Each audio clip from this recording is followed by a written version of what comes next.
आप सभी को प्रणाम, सलाम, प्यार। आप लोग देख रहे हैं शीला सरगम यूट्यूब चैनल और मैं हूं संजीव कुमार पांडे। आज मैं बार बार बोलता हूं अपने समाचार में कि शीला सरगम यूट्यूब चैनल जो हमारा है उसमें जो 1 मिनट का वीडियो में जिसमें आपने गाना का लिपसिंग करते देखते हैं शीला और मेरा मुझे, उसमें अब एक फिल्मी दुनिया के बारे में एक समाचार बताते रहूँगा।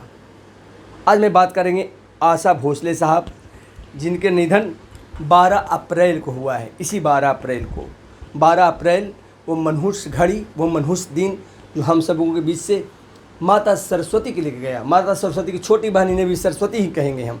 उनका सुनिए, जो भी शीला सरगम देख कलाकार, जो गायक हैं, जो संगीतकार हैं, जो गीत संगीत से ताल्लुकात रखते हैं, वो सुनिए आशा भोसले की ये बातें। सुर, रिदम, बोल और सबसे बड़ी बात एक्सप्रेशन। आओ ना गले लगा लो ना। अब क्या कमी है इस पे? ये कोई म्यूजिक डायरेक्टर नहीं बताते हैं, वो हमको अंदर से लाना पड़ता है। आओ ना गले लगा लो ना, लगी बुझा दो ना ओ साजना। Once more, once more, once more. सुर, रिदम, बोल और सबसे बड़ी बात एक्सप्रेशन। आओ ना गले लगा लो ना। अब क्या कमी है इस पे? ये कोई म्यूजिक डायरेक्टर नहीं बताते हैं, वो हमको अंदर से लाना पड़ता है। आओ ना गले लगा लो ना, लगी बुझा दो ना ओ साजना। किसी शो में आशा भोसले जी कह रहे थे कि जो गायक, जो गायिका है, जो गीत संगीत से ताल्लुकात रखते हैं, उन्हें इन चीज़ों पर ध्यान देनी चाहिए। शब्दों पर, इंस्पिरेशन, माने गाने वक्त जो बोल है, आओ ना। मैं तो गाना में फेरवर इंसान हूँ, सुन रहे थे हम। आवाज़ की अप्सरा कहेंगे। आज का हेडलाइन सही होगा, आवाज़ की अप्सरा आशा भोसले।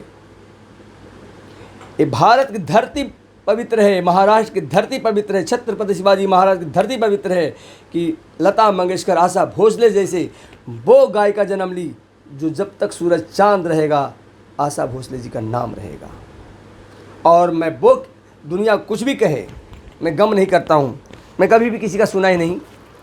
हमें जिस प्रकार से अर्जुन को मछली की आंखें दिखाई पड़ता था, मुझे सिर्फ बम्बई दिखाई पड़ा। और ये महान लोग इधर पूरे घर में जो मेरे भरे पड़े हैं, आशा भोसले जी के साथ में मुझे चाय पीने, नाश्ता करने और खाना खाने का सौभाग्य प्राप्त हुआ, एक नहीं अनगिनत बार। सबसे पहले उन्होंने, यहाँ से कुछ ही दूरी पर JW मैरिट होटल है, उस वक़्त एक चक्र न्यूज़ हुआ करता था इन मुंबई चैनल में।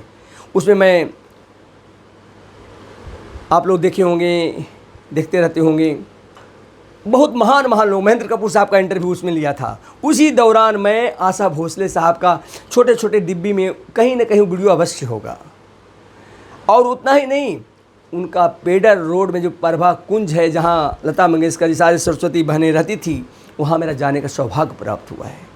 उनका धूल, उनका चरण धूल सर में लगाने का सौभाग्य प्राप्त हुआ है। यही मैं सफलता मानता हूँ। जब इधर देखता हूँ तो प्राण साहब से लेकर शाहरुख खान साहब से लेकर अमिताभ बच्चन, महेंद्र कपूर साहब से लेकर उदित नारायण, अनूप जलोटा साहब से लेकर पंकज उधास, जिन जिन को मैं बचपन से सुनते आया था, जिन जिन को बचपन से मैं देखते आया था, उन सबों के साथ मिला, खाया पिया।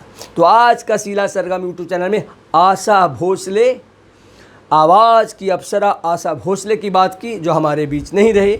हमारे शीला सरगम यूट्यूब चैनल को ऐसी ऐसी बातें सुनने के लिए।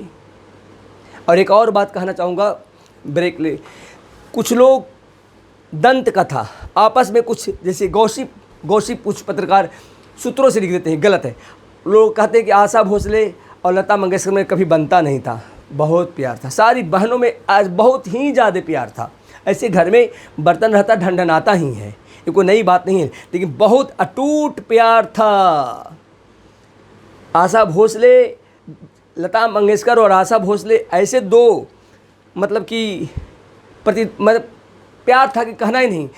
खुद आशा भोसले जी से मैं पूछा था कि संजीव जी कुछ संगीतकार और गीतकार जब मुझे गवाने के लिए स्टूडियो में ले जाते थे तो मैं उनसे कहता था एक गीत हमारी दीदी बहुत अच्छा गाएगी।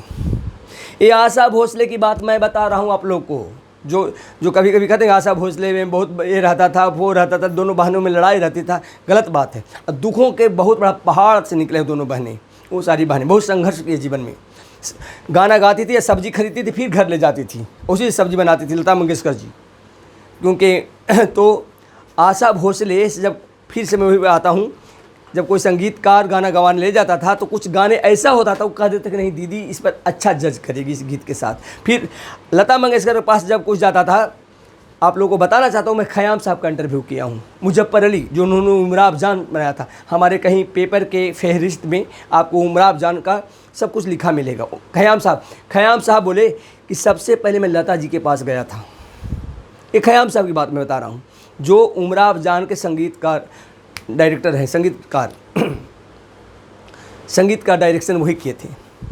तो लता जी के पास डेट नहीं था, उन्होंने लंबा डेट दिया, तब उन्होंने आशा भोसले के बस क्या गाना गवाए हैं, तुमसे बिछड़े हैं तो किससे मिलाती है हमें, ज़िंदगी देखिए क्या रंग दिखाती है हमें, जब भी मिलती है मुझे अजनबी लगती क्यों है, ज़िंदगी रोज़ नए रंग बदलती क्यों है।